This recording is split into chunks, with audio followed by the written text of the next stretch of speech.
Today we'll be reviewing the Dell Inspiron 5567. Welcome to Laptop Media.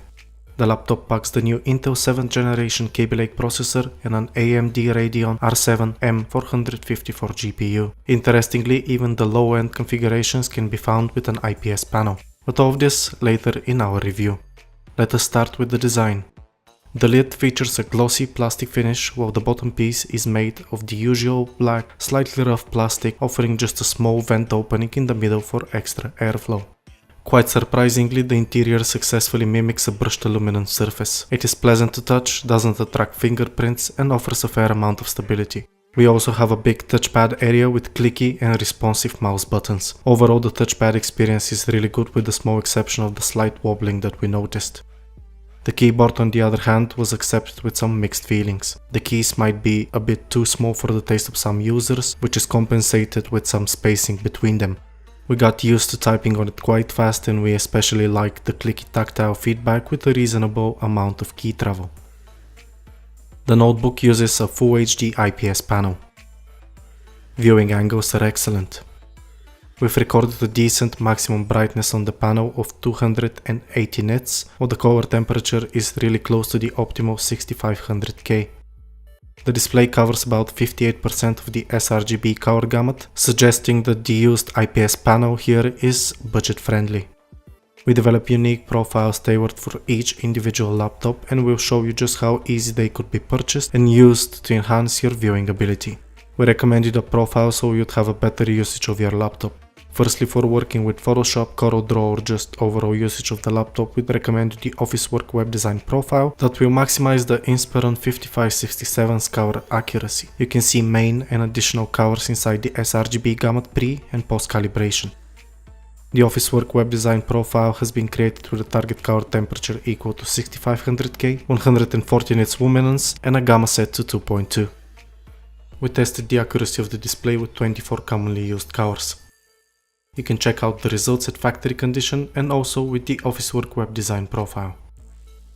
The next figure shows how well the display is able to reproduce really dark parts of an image, which is essential when watching movies or playing games in low ambient light. The left side of the image represents the display with stock settings, while the right one is with our gaming and movie nights profile, which upon activation will make your gaming experience better.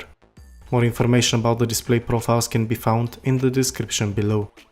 You can easily check for yourself how your display handles the darkest nuances. One of the most important things for proper gamers in a machine is the screen's response time. We record the fall time plus rise time of 31.9 milliseconds. We were surprised to see that the panel doesn't emit pulsating light, and thus PWM isn't used for regulating screen brightness. It can be used for long periods of time without causing unwanted eye strain. However, you can always use our Health Guard profile that will completely eliminate the screen flickering and will also reduce the harmful blue light emissions while keeping the colors of the screen perceptually accurate. If you are not familiar with the harm from blue light emissions, you can learn more about it in our specialized article that I will link in the top right corner of this video. The other two profiles will improve visibility while gaming or watching movies and enhance color accuracy. Again, the purchase link of all of our profiles can be found in the description of this video. The battery unit is rated at 42 watt-hours, which is present in all configurations.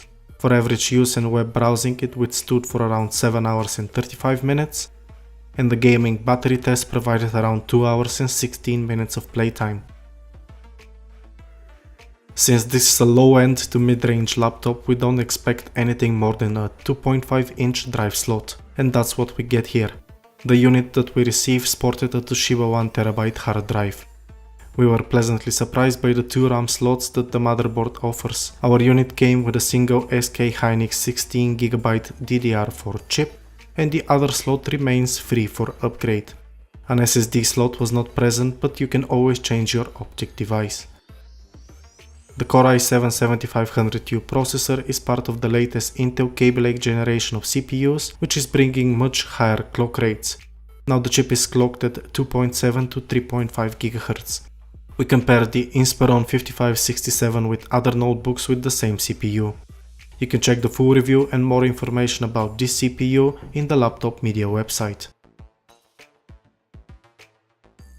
AMD's Radeon R7 M445 is aimed for the entry-level notebooks and can be used for general multimedia and light gaming. The GPU is based on the Meso core on the 28nm node, but unlike the higher-end R7 M460, the M445 shaders are limited to 320, with a maximum of 384. Along with the 320 shaders, the GPU offers 8 ROPs and 20 TMUs. The GPU itself operates at relatively low frequencies from 780 to 960 MHz. The memory setup consists of 2 or 4 GB of GDDR5 memory clocked at 1000 MHz, and it's connected to the graphics processor using a 64-bit interface. All of this makes up for a performance identical to the refreshed NVIDIA GeForce 940MX GPU, but the variant with DDR3 memory.